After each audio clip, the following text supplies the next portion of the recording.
ಆತ್ಮೀಯರೇ, ಕರ್ನಾಟಕ ಶಿಕ್ಷಕರ ಅರ್ಹತಾ ಪರೀಕ್ಷೆಗೆ ಕೊನೆ ಕ್ಷಣದ ಸಿದ್ಧತೆಯನ್ನು ನಡೆಸ್ತಾ ಇದ್ದೀರಾ. ಹಾಗಾಗಿ ನಾನು ನಿಮಗೆ ಅರ್ಥಮೆಟಿಕ್ಸ್, ಆಲ್ಜಿಬ್ರಾ ಮತ್ತು ಜಿಯೋಮೆಟ್ರಿಯಿಂದ 1 ಅಂಕದ ಪ್ರಶ್ನೆಗಳಿಂದ ಹಿಡಿದು 2 ಅಂಕದ ಪ್ರಶ್ನೆಗಳವರೆಗೂ ಅಂದರೆ TETಗೆ ಸಂಬಂಧಪಟ್ಟಂತೆ ನಿಮಗೆ ಒಂದು ಹೈಲೈಟೆಡ್ ಕ್ಲಾಸನ್ನು ಮಾಡಬೇಕು ಅಂತ ನಾನು ಈ ಒಂದು ತರಗತಿಯನ್ನು ತಗೊಂಬಂದಿದ್ದೀನಿ. ಹಾಗಾಗಿ ಈ ತರಗತಿ ಭಾಳ ಇಂಪಾರ್ಟೆಂಟ್.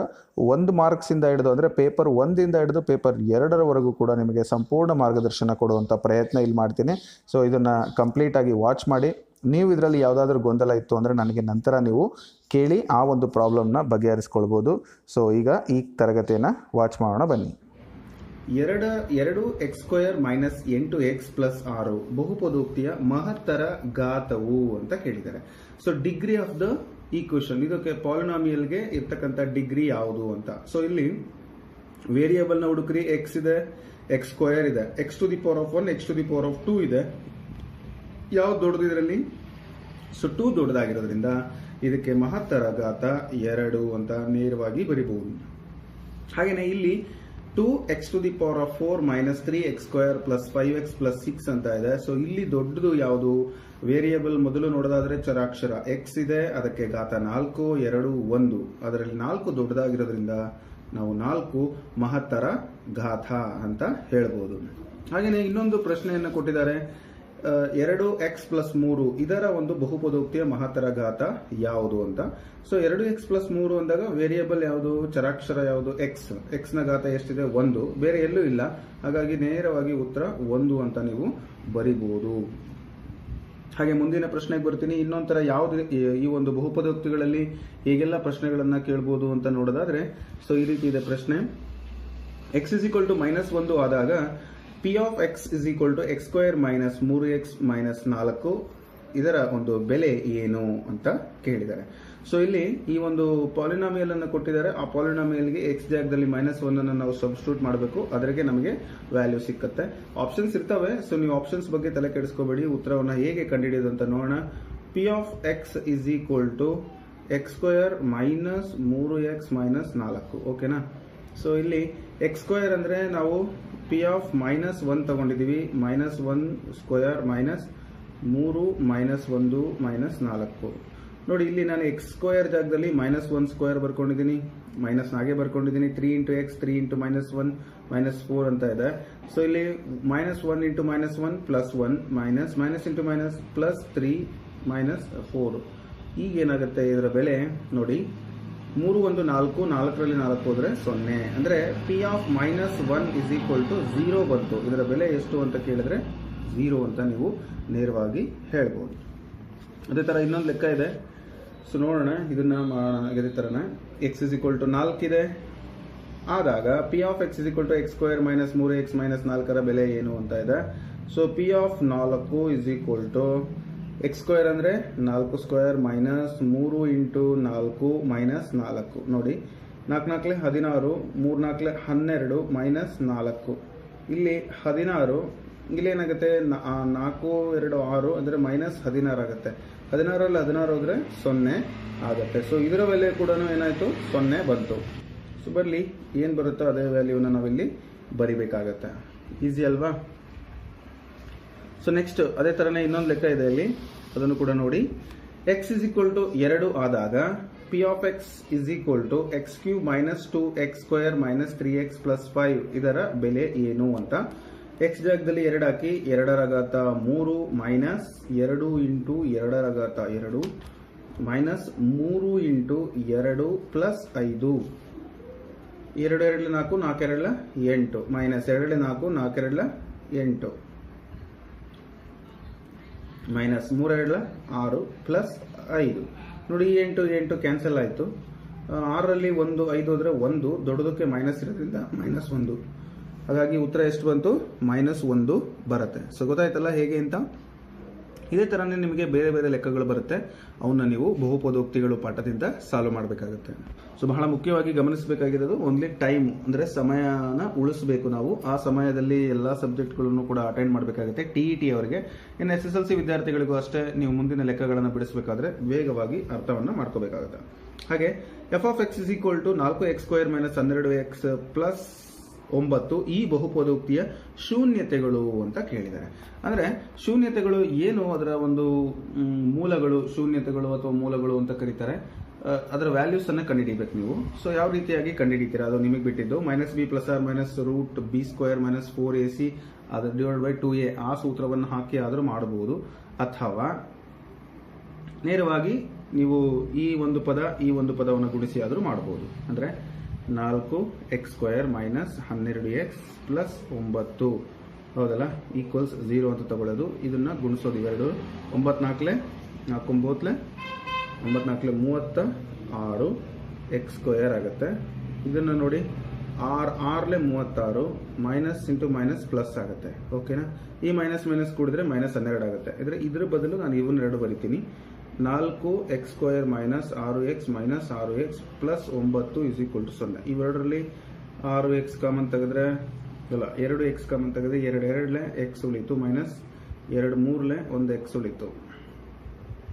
ಹಾಗೆ ಇದರಲ್ಲಿ 3 ಕಾಮನ್ ತೆಗಿತೀನಿ, -3 ಆಗ 3 2 6 -3 9.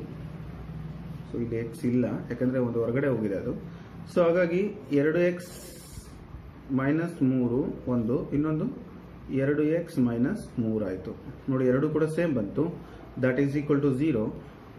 ನಾವು 2x = +3 ಆಗುತ್ತೆ. ಸೊ x = ಸೊ ಈಗ ಈ 2ನ ನೀವು ಈ ಕಡೆ ಕಳಿಸಿದ್ರೆ 3/2 ಆಗುತ್ತೆ. So 3/2 is the answer. ಎರಡು ಕೂಡ ಸೇಮ್ ಬರುತ್ತೆ. ಸೊ ಈ 3/2 ಇದು ಆಕ್ಚುಲಿ ಪ್ರಿಂಟ್ ಮಿಸ್ಟೇಕ್ ಆಗಿತ್ತು, ನಾನು ಹಾಗೆ ಬರೆದಿದ್ದೆ.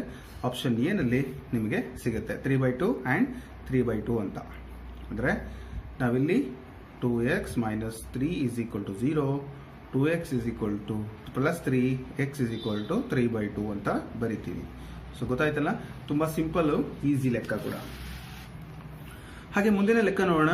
ಒಂದು ವರ್ಗ ಬಹುಪದೋಕ್ತಿಯ ಶೂನ್ಯತೆಗಳ ಮೊತ್ತ 0. ನೋಡಿ, ಶೂನ್ಯತೆಗಳ ಮೊತ್ತ ಅಂದ್ರೆ ಅದರ ಮೂಲಗಳ ಮೊತ್ತ 0 ಆಗಿದೆ. ಒಂದು ಶೂನ್ಯತೆಯು 6 ಆದರೆ ಆ ವರ್ಗ ಬಹುಪದೋಕ್ತಿ ಯಾವುದು ಅಂತ ಕೇಳಿದ್ದಾರೆ. ಅಂದ್ರೆ ನೋಡಿ, ಒಂದನ್ನು ನಾವು ಏನಂತ ತಿಳ್ಕೊಳ್ಳೋಣ, ನಿಮಗೆ ಅವೆರಡರ ಮೊತ್ತ ಬಂದು 0 ಆಗಿದೆ ಅಂತೆ, ಒಂದು ಬಂದು 6 ಆಗಿದೆ. ಸೊ ಒಂದು 6 ಅಂದ್ಕೊಳ್ಳೋಣ, ಇನ್ನೊಂದನ್ನ n ಅಂತ ತಿಳ್ಕೊಳ್ಳೋಣ. ಇವೆರಡನ್ನು ಕೂಡ 0 ಬರುತ್ತೆ. ಸೊ n = -6 ಆಗುತ್ತೆ. ಅರ್ಥ ಆಯ್ತಲ್ಲ? ಸೊ ಇವೆರಡನ್ನು ಕೂಡಿದಾಗ 6 - 6 ಕೂಡಿದ್ರೆ 0 ಬರುತ್ತಲ್ವಾ? ಸೊ ಹಾಗಾಗಿ ಎರಡು ಮೂಲಗಳು, ಒಂದು 6 ಇನ್ನೊಂದು -6 ಆಗಿರಲಿ. ಸೊ ಹಾಗಾದ್ರೆ ಆ ಬಹುಪದೋಕ್ತಿಯನ್ನ ನಾವು ಕಂಡುಹಿಡಿಬೇಕಾದ್ರೆ ಒಂದು ಸೂತ್ರ ಇದೆ ನಿಮಗೆ. ಬಹುಪದೋಕ್ತಿಯನ್ನ ಬರಿಬೇಕಾದ್ರೆ, ವರ್ಗ ಬಹುಪದೋಕ್ತಿಯ ರಚನೆಯನ್ನು ಮಾಡಬೇಕಾದ್ರೆ, ಒಂದು x² ಮೈನಸ್ ಮೊತ್ತ ಮೂಲಗಳ ಮೊತ್ತ ಇಂಟು x ಪ್ಲಸ್ ಗುಣಲಬ್ಧ. ಯಾವ್ದ್ರ ಗುಣಲಬ್ಧ? ಮೂಲಗಳ ಗುಣಲಬ್ಧ ಅಂತ. ಸೊ x² ಹಾಗೆ ಬರೀರಿ, ಮೈನಸ್ ಮೊತ್ತ ಏನಿದೆ 0 ಇದೆ ಅಂತೆ, 0 ಗುಣಿಸು x ಪ್ಲಸ್ ಗುಣಲಬ್ಧ ಎಷ್ಟಿದೆ, ಎರಡು ಮೈನಸ್ ಇಂಟು ಮೈನಸ್ 6 ಒಂದಿದೆ, -6 ಒಂದಿದೆ. ಅಂದರೆ x² ಇದು 0 ಆಗುತ್ತೆ, ಬಿಟ್ಟಾಕಿ, -6 36, x² - 36 ಅದು ಆಪ್ಷನ್ ಬಿ ನಲ್ಲಿ ಇದೆ, ನೀವು ಗಮನಿಸಬಹುದು. ಸೊ ಗೊತ್ತಾಯ್ತಾ ಹೇಗೆ ಅಂತ? ಮೊದಲು ಈ ಸಮೀಕರಣವನ್ನು ಬರೀತಕ್ಕಂಥದ್ದು ಗೊತ್ತಿರಬೇಕು ನಿಮಗೆ. ಬೀಜೋಕ್ತಿಗಳನ್ನ ಅಂದ್ರೆ ಬಹುಪದೋಕ್ತಿಯ ರಚನೆಯನ್ನ ಮಾಡತಕ್ಕಂಥ ಸೂತ್ರ ಇದು. x² ಮೈನಸ್ ಆಫ್ ಅಂದ್ರೆ ಮೂಲಗಳ ಮೊತ್ತ ಇಂಟು x ಪ್ಲಸ್ ಮೂಲಗಳ ಗುಣಲಬ್ಧ. ಸೊ ಈ ರೀತಿಯಾಗಿ ಮಾಡಿದಾಗ ನಿಮಗೆ ಉತ್ತರ ಸಿಗುತ್ತೆ. ಇದೇ ತರ ನಿಮಗೆ ಯಾವುದೇ ಪ್ರಶ್ನೆ ಕೇಳಿದ್ರು ಕೂಡ ನೀವು ಮಾಡಲಿ ಅಂತ ಹೇಳ್ಬಿಟ್ಟು ನಾನೊಂದು ಮಾಡೆಲ್ ಲೆಕ್ಕವನ್ನ ತೋರಿಸಿದ್ದೀನಿ. ಸೊ ಇನ್ನೊಂದು ಪ್ರಶ್ನೆ ಬಂತು, ತುಂಬಾ ಇಂಪಾರ್ಟೆಂಟು. ಈ ಪ್ರಶ್ನೆ ನಾನು GPSTR ಮೊದಲನೇ ಸರಿ ಅಟೆಂಡ್ ಮಾಡಿದಾಗ ನನಗಿದು ಬಂದಿತ್ತು, ನಾನು ಉತ್ತರ ಹಾಕಿದ್ದೆ ಈಸಿಯಾಗಿ. ಯಾಕೆ ಅಂದ್ರೆ ನಾನು ಇದೇ ತರ ಅಭ್ಯಾಸವನ್ನ ಮಾಡಿದ್ದೆ. ನೋಡಿ, ಇದೇ ಪ್ರಶ್ನೆ ಪತ್ರಿಕೆ, ಇದೇ ಪ್ರಶ್ನೆನೇ ಇದೆ ಅಲ್ಲಿ, ನೀವು ಗಮನಿಸಬಹುದು. ಆ ಕ್ವಶನ್ ಪೇಪರ್ ತೆಗೆದು ನೋಡಿದ್ರೆ ನಿಮ್ಗೆ ಗೊತ್ತಾಗುತ್ತೆ. ಏನಿದೆ ಪ್ರಶ್ನೆ? y = f(x). ನಕ್ಷೆಯಲ್ಲಿ ಇದೊಂದು ನಕ್ಷೆ. ಬಹುಪದೋಕ್ತಿಯ ಶೂನ್ಯತೆಗಳ ಸಂಖ್ಯೆ. ಶೂನ್ಯತೆ ಅಂದ್ರೆ x ಗೆ ಎಲ್ಲಿ ಈಕ್ವಲ್ ಆಗಿರ್ತವೆ ಅಂತ. ಇದು ಈ ಲೈನ್ಗೆ ಎಷ್ಟು ಸರಿ ಟಚ್ ಆಗಿದೆ ನೋಡಿ, ಈ ಕರ್ವ್ ಒಂದು ಈ ತರ ಹೋಗಿದೆಯಲ್ಲ. ಸೊ ಇಲ್ಲೊಂದ್ಸರಿ, ಇಲ್ಲೊಂದ್ಸರಿ, ಇಲ್ಲೊಂದ್ಸರಿ, ಟೋಟಲ್ ಎಷ್ಟು ಸರಿ? 3 ಟೈಮ್ಸ್. ಹಾಗಾಗಿ 3 ಇದಕ್ಕೆ ಸರಿಯಾದ ಉತ್ತರ. ಶೂನ್ಯತೆಗಳು ಎಷ್ಟಿದಾವೆ? ಅದಕ್ಕೆ 3 ಇದಾವೆ ಅಂತಕ್ಕಂಥದ್ದು. ಅಲ್ಲಿ ಮೂಲಗಳು ಬರ್ತವೆ, ಎಕ್ಸ್ ಮತ್ತೆ ವೈ ಬೆಲೆಗಳು. ಇಲ್ಲಿ ಕೂಡ ಎಕ್ಸ್ ಮತ್ತೆ ವೈ ಬೆಲೆಗಳು ಬರ್ತವೆ, ಇಲ್ಲಿಯೂ ಎಕ್ಸ್ ಮತ್ತೆ ವೈ ಬೆಲೆಗಳು ಬರ್ತವೆ. ಸೊ ಹಾಗಾಗಿ 3 ಬಾರಿ ಬರ್ತವೆ ಮೂಲಗಳು. ಸೊ ಹಾಗಾಗಿ ಶೂನ್ಯತೆಗಳ ಸಂಖ್ಯೆ 3 ಅಂತೇಳಿ ನೀವು ಆಯ್ಕೆಯನ್ನ ಮಾಡಬೇಕು. ಸೊ ಹಾಗಾದ್ರೆ ಇನ್ನೊಂದು ಪ್ರಶ್ನೆ ನೋಡಿ. y = f of x ನಕ್ಷೆಯಲ್ಲಿ ಬಹುಪದೋಕ್ತಿಯ ಶೂನ್ಯತೆಗಳ ಸಂಖ್ಯೆಯು, ಇದೊಂದು ಗ್ರಾಫ್ ಇದೆ, ಇದರ ಒಂದು ಶೂನ್ಯತೆಗಳು ಎಷ್ಟಿದಾವೆ ಅಂತ. ಇಲ್ಲಿ ಎಕ್ಸ್ ಆಕ್ಸಿಸ್ ನ ಎಲ್ಲೂ ಟಚ್ ಮಾಡಿಲ್ಲ, ಅವು ಒಂದ್ ಸರಿನೂ ಟಚ್ ಮಾಡಿಲ್ಲ ಅಂದ್ರೆ 0 ಟೈಮ್ಸ್ ಅಂತ ನಾವು ಹೇಳ್ಬೋದು ನೇರವಾಗಿ. ಹಾಗಾಗಿ 0 ಮೂಲಗಳನ್ನ ಹೊಂದಿದೆ ಅಂತ ಹೇಳಿ ನೀವು ಹೇಳ್ಬೋದು. ಸೊ ಗೊತ್ತಾಯ್ತಲ್ಲ, ಇಷ್ಟು ಈಸಿ ಇರುತ್ತೆ, ಬಟ್ ಅರ್ಥ ಮಾಡ್ಕೊಳ್ಳೋದ್ರ ಮೇಲೆ ಅದು ಡಿಪೆಂಡ್ ಆಗಿರುತ್ತೆ. ಸೊ ಇದಿಷ್ಟು ಬಹುಪದೋಕ್ತಿಗಳ ಮೇಲೆ 1 ಅಂಕದ ಪ್ರಶ್ನೆಗಳನ್ನ ನಿಮಗೆ ಕೇಳುವ ಸಾಧ್ಯತೆ ಇದೆ. SSLC ವಿದ್ಯಾರ್ಥಿಗಳಾಗಿರ್ಬೋದು ಅಥವಾ ಪದವೀಧರ ಶಿಕ್ಷಕ ಹುದ್ದೆ ಆಕಾಂಕ್ಷಿಗಳಾಗಿರ್ಬೋದು, TET ಬರೀತಕ್ಕಿರ್ತಕ್ಕಂತಹ ಪತ್ರಿಕೆ 1, ಪತ್ರಿಕೆ 2ರ ಅಭ್ಯರ್ಥಿಗಳಾಗಿರ್ಬೋದು, ನಿಮ್ಮೆಲ್ಲರಿಗೂ ಕೂಡ ಇದು ಸಹಾಯವನ್ನು ಮಾಡ್ತದೆ. ಇನ್ನು ಮುಂದಿನ ಪ್ರಶ್ನೆಗಳು ಬಂದು ನಾನು ಸಂಭವನೀಯತೆಯಿಂದ ತೆಗೆದುಕೊಂಡಿದ್ದೀನಿ. ಸಂಭವನೀಯತೆ, ಈ ಪ್ರಾಬಬಿಲಿಟಿ ಅಂತ ನಾವೇನು ಕರಿತೀವಿ, ಅದರ ಮೇಲೆ ಒಂದು ಘಟನೆಯ ಸಂಭವನೀಯತೆಯು 1 ಆಗಿದೆ ಅಂದ್ರೆ ಒಂದೇ ಆಗಿದೆ, ಡೆಫಿನೆಟ್ ಆಗಿ ಬಹಳ ಇಲ್ಲ, ಒಂದು ಘಟನೆಯ ಸಂಭವನೀಯತೆ ಒಂದೇ ಆಗಿದೆ. ಆದರೆ ಅದನ್ನು ನಾವು ಏನಂತ ಕರಿತೀವಿ ಅಂದ್ರೆ ಖಚಿತ ಘಟನೆ ಅಂತ ಕರಿತೀವಿ. ಏನಂತ ಕರಿತೀವಿ? ಖಚಿತ ಘಟನೆ. ಸೊ ಎಸ್ ಡೆಫಿನೆಟ್ ಒಂದು ಆಗಿ ಸಂಭವಿಸುತ್ತೆ ಅಂತಕ್ಕಂಥದ್ದು. ಖಚಿತ ಘಟನೆ ಎಂದರೇನು ಅಂತ ನಿಮಗೆ ಕೇಳಬಹುದು, ಅಥವಾ ಖಚಿತ ಘಟನೆಯ ಡೆಫಿನೇಷನ್ ಅನ್ನು ಕೂಡ ಕೊಡಬಹುದು. ಅಂದ್ರೆ ಒಂದು ಘಟನೆಯ ಸಂಭವನೀಯತೆ ಒಂದೇ ಆಗಿರಬೇಕು, ಅದನ್ನ ಖಚಿತ ಘಟನೆ ಅಂತ ಕರಿತೀವಿ. ಸೊ ಮುಂದಿನ ಪ್ರಶ್ನೆ ನೋಡ್ತೀನಿ. ರಾಜು ಮತ್ತು ರಾಮು ಒಂದು ಟೆನ್ನಿಸ್ ಪಂದ್ಯವನ್ನ ಆಡ್ತಾರೆ. ಏನಾಡ್ತಾರೆ? ಟೆನ್ನಿಸ್ ಪಂದ್ಯವನ್ನ ಆಡ್ತಾರೆ. ರಾಜು ಗೆಲ್ಲುವಂತ ಸಂಭವನೀಯತೆ 0.62 ಆದರೆ ರಾಮು ಗೆಲ್ಲುವಂತ ಸಂಭವನೀಯತೆ ಎಷ್ಟಿದೆ? ಇಬ್ಬರು ಸೇರಿ ಆಡ್ತಾರಲ್ವಾ, ಸೊ ಅದರಲ್ಲಿ ರಾಜು ಪ್ಲಸ್ ರಾಮು = 1 ಅಂತ. ಇವರಿಬ್ರು ಒಂದ್ ಸರಿ ಆಡ್ತಾರೆ. ಅದರಲ್ಲಿ ಈಗ ನಮಗೆ ಕೊಟ್ಟಿರ್ತಕ್ಕಂಥದ್ದು ರಾಜು ಗೆಲ್ಲುವ ಸಂಭವನೀಯತೆ ಕೊಟ್ಟಿದ್ದಾರೆ 0.62 ಪ್ಲಸ್ ಇವಂದು ಕೊಟ್ಟಿಲ್ಲ, ಹಾಗೆ ಬರ್ಕಂತೀನಿ = 1. ಸೊ ರಾಮು ಬೇಕು ಅಂತ ಹೇಳಿದ್ರೆ ರಾಮು = 1 ಮೈನಸ್ 0.62 ಅಂದ್ರೆ ಇದನ್ನ ನೀವೇನು ಬರ್ಕೋಬಹುದು, 1.00 ಇದು 62 ಕಳೆಯೋದು ಗೊತ್ತಿದ್ದಲ್ಲ ನಿಮಗೆ. ಸೊ ಇಲ್ಲಿ ನೋಡಿ, 10ರಲ್ಲಿ 2 ಹೋದ್ರೆ 8, ಇನ್ನು ಇಲ್ಲಿ 9 ಉಳಿತು, 9ರಲ್ಲಿ 6 ಹೋದ್ರೆ 3. ಸೊ 0.38 ಏನಿದು? ಯಾರ ಸಂಭವನೀಯತೆ? ರಾಮುವಿನ ಗೆಲ್ಲುವ ಸಂಭವನೀಯತೆ. ಅಂದ್ರೆ 1ರಲ್ಲಿ ನೀವು ಕಳೆದು ಬಿಟ್ರೆ ನಿಮಗೆ ಉತ್ತರ ಈಸಿಯಾಗಿ ಸಿಕ್ಕತ್ತೆ. ಸೊ ಎಷ್ಟು ಸಿಂಪಲ್ ಆಗಿ ನೀವು ಮಾಡ್ಬೋದು ನೋಡಿ ಲೆಕ್ಕವನ್ನ. ಸೊ ಇಷ್ಟು ಸಿಂಪಲ್ ಆಗಿ ನೀವು ಅರ್ಥ ಮಾಡ್ಕೊಳ್ಬಹುದು. ಹಾಗೇನೆ ಮುಂದಿನ ಪ್ರಶ್ನೆಗೆ ಹೋಗ್ತೀನಿ. ಇಲ್ಲಿ P of E = 0.05 ಆದರೆ P of E' ನ ಸಂಭವನೀಯತೆಯು ಏನಾಗಿದೆ ಅಂತೇಳಿ ಕೇಳಿದ್ದಾರೆ. ಸೊ ಇಲ್ಲಿ ಈ ಎರಡು ಘಟನೆಗಳು ಒಟ್ಟಿಗೆ ನಡೆಯೋದ್ರಿಂದ ಇದು ಕೂಡಿದಾಗ ನಮಗೆ ಒಂದು ಉತ್ತರ ಬರುತ್ತೆ, P of E plus P of E' = 1 ಅಂತ. ಅದರಲ್ಲಿ ಒಂದು ವ್ಯಾಲ್ಯೂವನ್ನು ಕೊಟ್ಟಿದ್ದಾರೆ, ಸೊ ನೀವು ಬರ್ಕೊಳ್ಳಿ, ಪ್ಲಸ್ P of E' ಅಂತ. ಇದನ್ನ ನೀವು ಕಂಡುಹಿಡಿಯಬೇಕಾದ್ರೆ so P of E' = 1 minus 0.05 ಆಗುತ್ತೆ. ಸೊ 1 ಮೈನಸ್ 0.05 ಅಂದ್ರೆ 0.95 ಉತ್ತರ ಬರುತ್ತೆ. ಸೊ ಅದರ ಒಂದು ಸಂಭವನೀಯತೆ 0.95 ಅಂತ ಹೇಳ್ಬೋದು. ಸೊ ಗೊತ್ತಾಯ್ತಲ್ಲ ಹೇಗೆ ಅಂತ. ಅಂದ್ರೆ ಮೊದಲನೇ ಲೆಕ್ಕ ಏನಿತ್ತು ಅದರ ಒಂದು ಸಿಮಿಲಾರಿಟಿ. ಸೊ ಈ ತರದ ಲೆಕ್ಕಗಳನ್ನ ನೀವು ಸರಿಯಾಗಿ ಸಾಲ್ವ್ ಮಾಡಿರಲ್ಲ ಅನ್ನೋ ಕಾರಣಕ್ಕೆ ನಾನು ನಿಮಗೊಂದಷ್ಟು ಪರಿಚಯವನ್ನ ಮಾಡಿಕೊಡ್ತಾ ಇದ್ದೀನಿ. ಹಾಗೇನೆ ಒಂದು ನಾಣ್ಯವನ್ನು ಚಿಮ್ಮಿದಾಗ ಶಿರವು ಮೇಲೆ ಬರುವಂತ ಸಂಭವನೀಯತೆ ಎಷ್ಟು ಅಂತ ಕೇಳಿದ್ರೆ, ಹೆಡ್ ಮತ್ತೆ ಟೈಲ್. ಈಗ ನೀವು ಒಂದು ನಾಣ್ಯವನ್ನ ಚಿಮ್ತೀರಿ. ಸೊ ಆ ನಾಣ್ಯವನ್ನು ಚಿಮ್ಮಿದಾಗ ಏನಾಗುತ್ತಪ್ಪ ಅಂತ ಹೇಳಿದ್ರೆ ನಿಮಗೆ ಒಂದು ಆಪ್ಷನ್ಸ್ ಬರುತ್ತೆ, ಏನೇನು ಬೀಳ್ಬೋದು. ಫಾರ್ ಎಕ್ಸಾಂಪಲ್ ಹೆಡ್ ಬರ್ಬೋದು ಅಥವಾ ಟೈಲ್ ಬರ್ಬೋದು. ಅಂದ್ರೆ ನಿಮಗೆ ಎಷ್ಟು ಟೋಟಲ್ 2 ಪಾಸಿಬಿಲಿಟೀಸ್ ಇದೆ, ಹೌದಲ್ವಾ? 2ರಲ್ಲಿ 1, ಎಷ್ಟರಲ್ಲಿ? 2ರಲ್ಲಿ 1 ಅಂದ್ರೆ ಒಟ್ಟು ಘಟನೆಗಳು ಒಟ್ಟು ಬರ್ತಕ್ಕಂಥದ್ದು 2, ಅದರಲ್ಲಿ ಹೆಡ್ ಬೇಕು ಅಂದಾಗ 1 ಚಾನ್ಸ್ ಇದೆ. ಅಂದ್ರೆ ಸಂಭವನೀಯತೆ ಎಷ್ಟಾಗತ್ತೆ? 2ನೇ 1 ಆಗತ್ತೆ. ಅಂದ್ರೆ ಒಂದು ನಾಣ್ಯವನ್ನು ಚಿಮ್ಮಿದಾಗ ಶಿರವು ಮೇಲೆ ಬರುವಂತಹ ಸಂಭವನೀಯತೆ 2ನೇ 1 ಅಂತ ಹೇಳ್ಬೋದು, 1/2 ಅಂತ ಹೇಳ್ಬೋದು. ಸೊ ಇನ್ನೊಂದು ಪ್ರಶ್ನೆ ಇದೆ, ಸಿಂಪಲ್ ಪ್ರಶ್ನೆ ಇದು. ಮತ್ತೆ ಒಂದು ಪ್ರಯೋಗದ ಎಲ್ಲ ಪ್ರಾಥಮಿಕ ಘಟನೆಗಳ ಮೊತ್ತ, ಒಂದು ಪ್ರಯೋಗದ ಎಲ್ಲ ಪ್ರಾಥಮಿಕ ಘಟನೆಗಳ ಮೊತ್ತ ಏನಾಗಿರುತ್ತೆ ಅಂತ ಹೇಳಿದ್ರೆ ಉತ್ತರ 1 ಆಗಿರುತ್ತೆ. ಯಾವುದೇ ಪ್ರಯೋಗ ಆಗಿರ್ಬೋದು, ಒಂದು ಪ್ರಯೋಗ ಅದರ ಒಂದು ಪ್ರಾಥಮಿಕ ಘಟನೆಗಳು ಏನು ನಡೀತವೆ ಅವೆಲ್ಲವುಗಳ ಮೊತ್ತ ಏನಾಗಿರುತ್ತೆ, ಒಂದೇ ಆಗಿರುತ್ತೆ. ಸೊ ನಾನು ಅದರ ಮೇಲೇನೆ ನಿಮಗೆ ಒಂದು ಆಟವನ್ನು ಟೆನ್ನಿಸ್ ಆಟವನ್ನು ಆಡುವಾಗ ರಾಜು ಮತ್ತು ರಾಮುವಿನ ಸಂಭವನೀಯತೆಯಲ್ಲಿ 2 ಕೂಡಿದರೆ 1 ಅಂತ ಹೇಳಿದ್ದೆ. ಸೊ ಅದಕ್ಕಾಗಿ ಎಲ್ಲ ಅವುಗಳ ಮೊತ್ತ, ಎಲ್ಲ ಘಟನೆಗಳ ಮೊತ್ತ, ಒಂದು ಪ್ರಯೋಗದ ಎಲ್ಲ ಪ್ರಾಥಮಿಕ ಘಟನೆಗಳ ಮೊತ್ತ 1 ಆಗಿರುತ್ತೆ. ಸೊ ಸಂಭವನೀಯತೆಯಲ್ಲಿ ಬರ್ತಕ್ಕಂಥ ಪ್ರಶ್ನೆಗಳನ್ನ ನಾವು ನೋಡಿದೀವಿ. ಅದೇ ತರನೇ ಮುಂದಿನ ಕಾನ್ಸೆಪ್ಟ್ ಅಲ್ಲಿ ವರ್ಗ ಸಮೀಕರಣಗಳ ಬಗ್ಗೆ ಈಗ ಚರ್ಚೆ ಮಾಡೋಣ.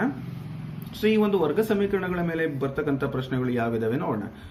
ಒಂದು ವರ್ಗ ಸಮೀಕರಣದಲ್ಲಿ b² - 4ac = 0 ಅಂದ್ರೆ ಇದು b² - 4ac ಅಂತ ಹೇಳಿ ಕೊಟ್ಟಿದ್ದಾರೆ. ಇದೇನು ಅಂತ ನಿಮಗೆ ಈಗ ಆಲ್ರೆಡಿ ಗೊತ್ತಾಯ್ತು. ಸೊ ಆದ್ರೆ ಆ ಸಮೀಕರಣದ ಮೂಲಗಳ ಸ್ವಭಾವ, ಸೊ ಶೋಧಕ ಅಂತ ನಾವು ಕರಿತೀವಿ, ಡೆಲ್ಟಾ ಅಂತ ಕೂಡ ಕರಿತೀವಿ. ಈ ಶೋಧಕದ ಬೆಲೆ 0 ಆಗಿದ್ರೆ ಏನಾಗುತ್ತೆ, ಸಮ ಮತ್ತು ವಾಸ್ತವವಾಗಿರುತ್ತೆ. ಅಂದ್ರೆ ಡೆಲ್ಟಾ = 0 ಆದ್ರೆ ಸಮ ಮತ್ತು ವಾಸ್ತವ ಆಗಿರುತ್ತೆ. ಇನ್ ಕೇಸ್ ಈ ಒಂದು ಡೆಲ್ಟಾ >0, 0ಗಿಂತ ಜಾಸ್ತಿ ಇದ್ರೆ ಭಿನ್ನ ಮತ್ತು ವಾಸ್ತವ ಸಂಖ್ಯೆಗಳಾಗಿರ್ತವೆ. ಅದನ್ನು ಕೂಡ ಕೇಳ್ಬೋದು.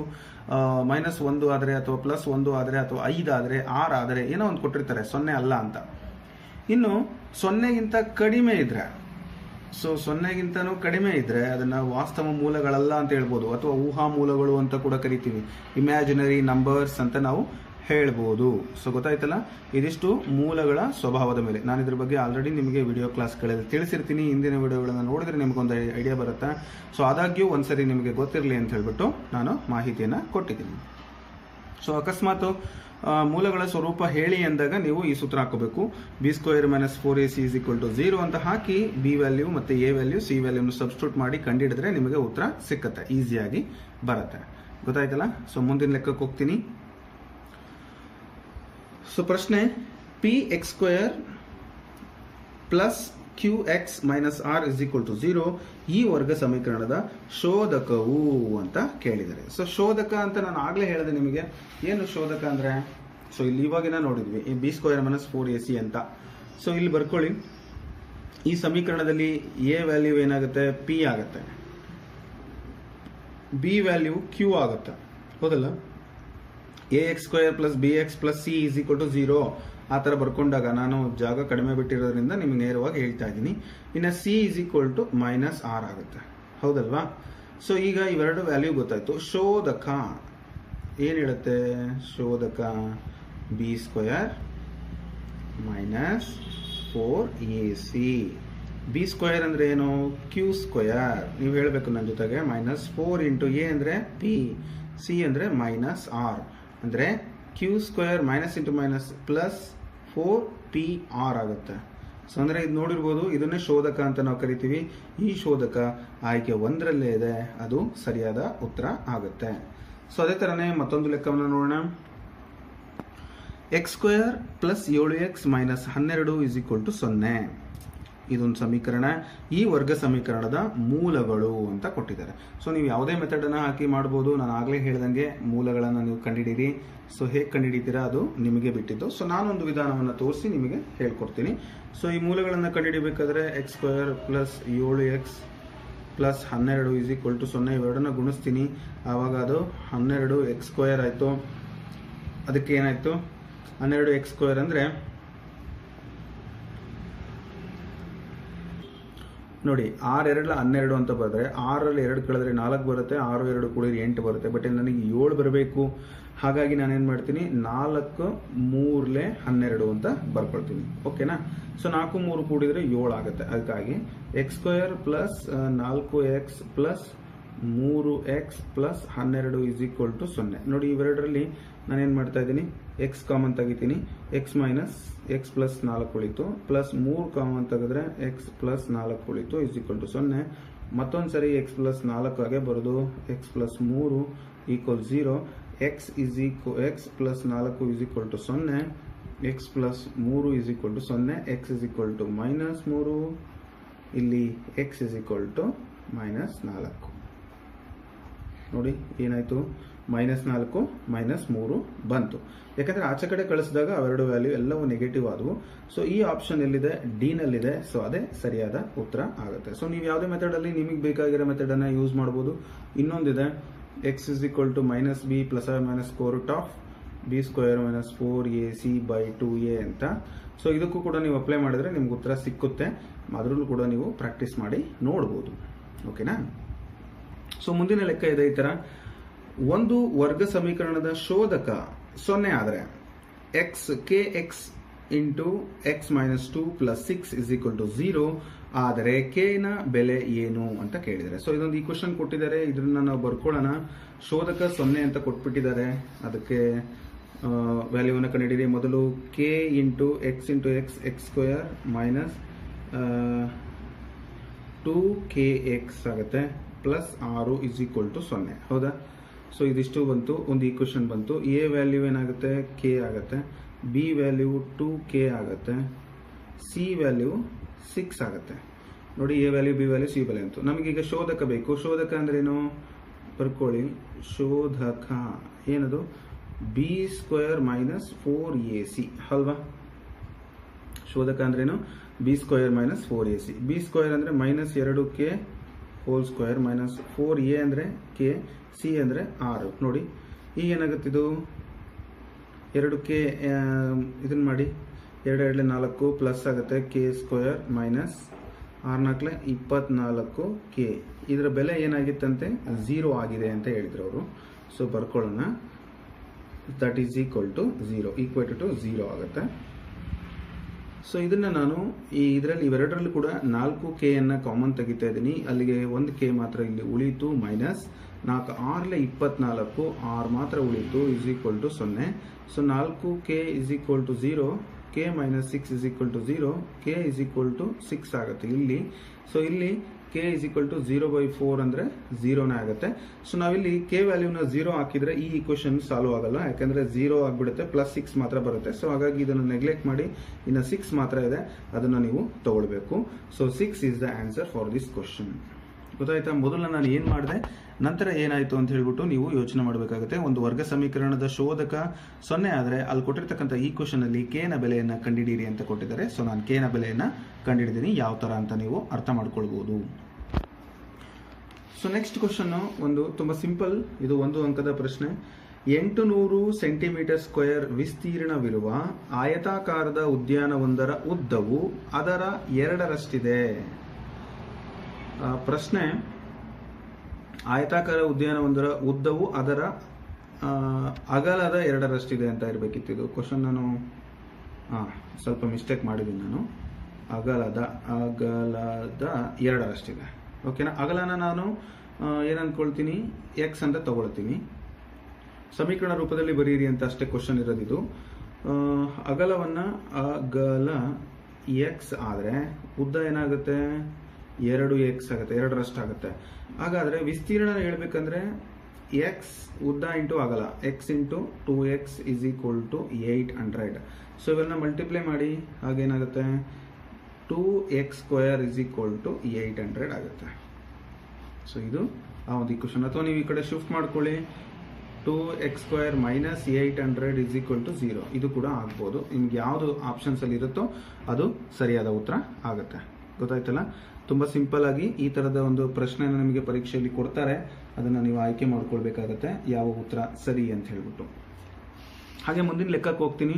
ಇದು ನಾನು ಇವಾಗ ಚರ್ಚೆ ಮಾಡ್ತಕ್ಕಂಥ 21ನೇ ಲೆಕ್ಕ ಆಗಿದೆ. 2x square minus 3x plus 5 is equal to 0 ಈ ವರ್ಗ ಸಮೀಕರಣದ ಶೋಧಕ ಅಂತ ಕೇಳಿದ್ದಾರೆ. ಮತ್ತೊಂದ್ಸರಿ ಶೋಧಕವನ್ನು ಕೇಳಿದ್ದಾರೆ ಅಂತ ನೀವು ಬೇಜಾರು ಮಾಡ್ಕೋಬೇಡಿ. Same a is equal to 2, b is equal to ಏನು? ax square plus bx plus c. b ಅಂದ್ರೆ -3, c ಅಂದ್ರೆ 5. ಫಾಸ್ಟ್ ಆಗಿ ಮಾಡೋದು ಕಲಿಬೇಕು. ಶೋಧಕ ಇಸ್ ಈಕ್ವಲ್ ಟು ಏನು? ಡೆಲ್ಟಾ ಅಂತ ಕರಿತೀವಿ ಇದನ್ನ. ಶೋಧಕ b ಸ್ಕ್ವೇರ್ ಮೈನಸ್ 4ac. ಹೌದಲ್ವಾ? ಬಿ ಸ್ಕ್ವೇರ್ ಅಂದ್ರೆ -3 ಹೋಲ್ ಸ್ಕ್ವೇರ್, ಬಿ ವ್ಯಾಲ್ಯೂ -3 ಅಲ್ಲ, ಅದಕ್ಕೆ 4 ಇಂಟು ಎ ಅಂದ್ರೆ 2, ಸಿ ಅಂದ್ರೆ 5. 3 3 9 ಮೈನಸ್ 4 2 8, 8 5 40. ಸೊ 40ರಲ್ಲಿ 9 ಹೋದ್ರೆ 31, ದೊಡ್ಡದಕ್ಕೆ ಮೈನಸ್ ಇರೋದ್ರಿಂದ -31 ಶೋಧಕ ಆಗುತ್ತೆ. ಆಪ್ಷನ್ ಡಿ ನಲ್ಲಿ ಆ ಉತ್ತರ ಇದೆ. ಇದನ್ನೇ ನಾವು ನೇರವಾದ ಉತ್ತರ ಅಂತ ಹೇಳ್ತೀವಿ, ಯಾಕಂದ್ರೆ ಗೊತ್ತಿರೋದ್ರಿಂದ ನಾನು ನಿಮಗೆ ಹೇಳ್ಕೊಡ್ಲಿಕ್ಕೆ ಹೋಗ್ಲಿಲ್ಲ ಜಾಸ್ತಿ ಡೀಟೇಲ್ ಆಗಿ. ಸೊ ನೀಟಾಗಿ ಅರ್ಥ ಆಗುತ್ತೆ ಅಂತ ಹೇಳಿ ಮುಂದೆ ಹೋಗ್ತಾ ಇದ್ದೀನಿ. ಮತ್ತೊಂದು ಪ್ರಶ್ನೆ ಇದೆ ಇಲ್ಲಿ, ಇದು 22ನೇ ಪ್ರಶ್ನೆ. x square minus 2x is equal to -2 into 3 minus X ನ ಆದರ್ಶ ರೂಪ. ಸೊ ಇದನ್ನು ಒಂದು ಆದರ್ಶ ರೂಪವಾಗಿ ಬರೆದಾಗ ಇಲ್ಲಿ ಯಾವ ಉತ್ತರ ಬರುತ್ತೆ ಅಂತ ನೋಡೋಣ. X square minus 2x is equal to ಇದನ್ನು ಮಲ್ಟಿಪ್ಲೈ ಮಾಡಿ 2 3 6 minus into minus plus 2x ಆಗುತ್ತೆ. ಒಂದು ಕಡೆ ತಗೊಳ್ಳೋಣ. ಎಕ್ಸ್ ಸ್ಕ್ವೇರ್ ಮೈನಸ್ 2x ಈ ಕಡೆ ಬಂದರೆ ಅದು ಮೈನಸ್ 2x ಆಗುತ್ತೆ. Plus 6 is equal to 0. ಅವಾಗ X square minus minus plus ಕೂಡಬೇಕಲ್ಲ, 2 ಮೈನಸ್ ಇದೆ ಅಂದರೆ ಪ್ಲಸ್ 6 ಇಸ್ ಈಕ್ವಲ್ ಟು 0. ಗೊತ್ತಾಯ್ತಲ್ಲ? ಈ ಕ್ವಶನ್ ಯಾವ್ದಿರುತ್ತೆ ನೋಡಿ. 2x minus 4x plus 6 is equal to 0. ಇದು ಬಂದು ಆಪ್ಷನ್ ಬಿ ನಲ್ಲಿದೆ. ಅದು ಅದಕ್ಕೆ ಸರಿಯಾದ ಉತ್ತರ ಆಗುತ್ತೆ. ಇದು ಆದರ್ಶ ರೂಪವನ್ನು ಬರೀತಕ್ಕಂಥದ್ದು. ಸೊ ಮುಂದಿನ ಪ್ರಶ್ನೆಗೆ ಹೋಗ್ತೀನಿ. 2 ಕ್ರಮಾನುಗತ ಬೆಸ ಸಂಖ್ಯೆಗಳ ವರ್ಗಗಳ ಮೊತ್ತವು 290. ಇದನ್ನ ಸಮೀಕರಣ ರೂಪದಲ್ಲಿ ಬರೆದಾಗ ಅಂತ ಕೇಳಿದ್ದಾರೆ. ಸೊ ಇಲ್ಲಿ ಆಪ್ಷನ್ಸ್ ಇದೆ ಈ ತರ. ಎಕ್ಸ್ ಸ್ಕ್ವೇರ್, ಇದು ಆಪ್ಷನ್ಸ್ ಏನಾದ್ರೂ ಇರಲಿ, ನೀವು ಮೊದಲು ಏನ್ ಮಾಡಬೇಕು, 2 ಕ್ರಮಾನುಗತ ಬೆಸ ಸಂಖ್ಯೆಗಳ ವರ್ಗಗಳ ಮೊತ್ತ ಅಂತ ಇದೆ. ಕ್ರಮಾನುಗತ ಬೆಸ ಸಂಖ್ಯೆಗಳು ಅಂತ ನೀವು ಬರೆಯುವಾಗ ಸಾಕಷ್ಟು ಬಾರಿ ತಪ್ಪು ಮಾಡ್ತೀವಿ. ಬೆಸ ಕೇಳಿದ್ರೆ ಸಮ ಸಂಖ್ಯೆಗಳನ್ನ ಕೂಡಬೇಕು, ಸಮ ಕೇಳಿದ್ರೆ ಬೆಸ ಸಂಖ್ಯೆಗಳನ್ನ ಕೂಡಬೇಕು. ನಾನು ಇವಾಗಲೂ ನಿಮಗೆ ಹೇಳ್ತಿರ್ತೀನಿ ಉಲ್ಟಾ ಉಲ್ಟಾ ಉಲ್ಟಾ. ಸೊ ಅದ್ರ ಮೇಲೆ ನೀವು ಕ್ಲೂ ಹೇಳ್ತಿದ್ದೀನಿ, ಇದು ಅರ್ಥ ಮಾಡ್ಕೊಳ್ಳಿ. ಒಂದು ಸಂಖ್ಯೆ ಎಕ್ಸ್ ಆಗಿದ್ರೆ ಅದನ್ನ ಇನ್ನೊಂದು ಸಂಖ್ಯೆ ಬೇಕಂದ್ರೆ ಕ್ರಮಾನುಗತ ಬೆಸ ಸಂಖ್ಯೆ ಎಕ್ಸ್ ಪ್ಲಸ್ 2. ನೋಡಿ, ಎಕ್ಸ್ ಪ್ಲಸ್ 1 ಬರಲ್ಲ. ಇಲ್ಲಿ ಎಕ್ಸ್ ಸ್ಕ್ವೇರ್ ಎಕ್ಸ್ ಮೈನಸ್ 1 ಇದೆ, ಇದು ಬರೋದಿಲ್ಲ. ಸೊ ಇಲ್ಲಿ ಎಕ್ಸ್ ಸ್ಕ್ವೇರ್ ಇದೆ, ಎಕ್ಸ್ ಪ್ಲಸ್ 2 ಇದೆ, ನೋಡಿ ಇದು ಬರುತ್ತೆ. ಇದು ಅವುಗಳ ಮೊತ್ತ, ವರ್ಗಗಳ ಮೊತ್ತ ಅಂತ ಕೇಳಿದ್ರಿಂದ X square plus X plus 2 whole square ಅದು ಬೆಸ ಸಂಖ್ಯೆಗಳಾಗ್ತವೆ. ಇಸ್ ಈಕ್ವಲ್ ಟು ಮೊತ್ತ ಏನಾಗಿರುತ್ತೆ, 290 ಆಗಿರುತ್ತೆ. ಸೊ ಹಾಗಾಗಿ ಆಯ್ಕೆ 3 ಇದಕ್ಕೆ ಸರಿಯಾದ ಉತ್ತರ ಆಗುತ್ತೆ. ಗೊತ್ತಾಯ್ತಲ್ಲ ಹೇಗೆ ಅಂತ? ಸೊ ಇದನ್ನು ನೀವು ಬರೆಯೋದನ್ನ ಪ್ರಾಕ್ಟೀಸ್ ಮಾಡಬೇಕು. ಇದ್ರ ಮೇಲೆ ಕೂಡ ಸಾಕಷ್ಟು ಲೆಕ್ಕಗಳು ನಿಮಗೆ ಪರೀಕ್ಷೆಯಲ್ಲಿ ಬರ್ತವೆ. ಇದಿಷ್ಟು ಯಾವುದು ವರ್ಗ ಸಮೀಕರಣಗಳಿಗೆ ಸಂಬಂಧಪಟ್ಟಂತಹ ಲೆಕ್ಕಗಳನ್ನ ನಿಮಗೆ ಒಂದು ಐಡಿಯಾ ಕೊಟ್ಟಿದ್ದೀನಿ. ಇನ್ನು ಮುಂದೆ ಸಮಾಂತರ ಶ್ರೇಣಿಗಳ ಬಗ್ಗೆ ಡಿಸ್ಕಷನ್ ಮಾಡೋಣ. ಸೊ ಈ ಒಂದು ಸಮಾನಾಂತರ ಶ್ರೇಣಿಗಳು ಯಾವ ರೀತಿ ಇದಾವೆ ಅಂತ ನೋಡೋಣ. ಪ್ರಶ್ನೆಗಳು ಈಸಿ ಇದಾವೆ, ಕೆಲವೊಂದು ಡಿಫಿಕಲ್ಟ್ ಅನಿಸುತ್ತೆ. ಅದನ್ನ ಈಸಿ ಇಂದ ಡಿಫಿಕಲ್ಟ್ಗೆ ಹೋಗೋಣ ನಾವು. an is equal to 3n-2 ಆದರೆ a4 ನ ಬೆಲೆ ಕಂಡುಹಿಡಿಯಿರಿ ಅಂತ ಇದೆ.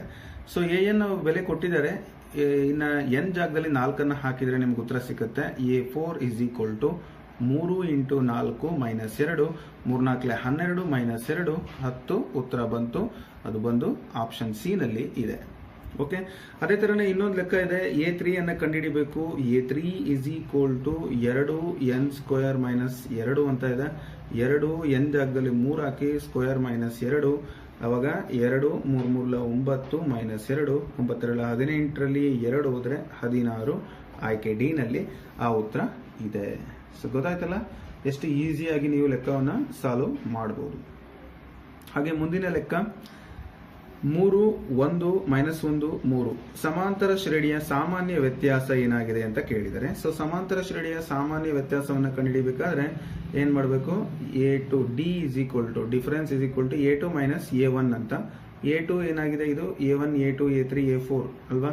ಇಲ್ಲಿ ಬರ್ಕೊಳ್ಳೋಣ ಸಣ್ಣಕ್ಕೆ, ಬೇಡ ಗೊತ್ತಾಗುತ್ತೆ ನಿಮಗೆ. a2 ಅಂದ್ರೆ 1 ಮೈನಸ್ a1 ಅಂದ್ರೆ 3, 1ರಲ್ಲಿ 3 ಹೋದ್ರೆ ಮೈನಸ್ 2 ಉತ್ತರ ಬಂತು. ಸೊ ಅದು ಡಿ ಅಂದ್ರೆ ಡಿಫರೆನ್ಸ್, ಸಾಮಾನ್ಯ ವ್ಯತ್ಯಾಸ.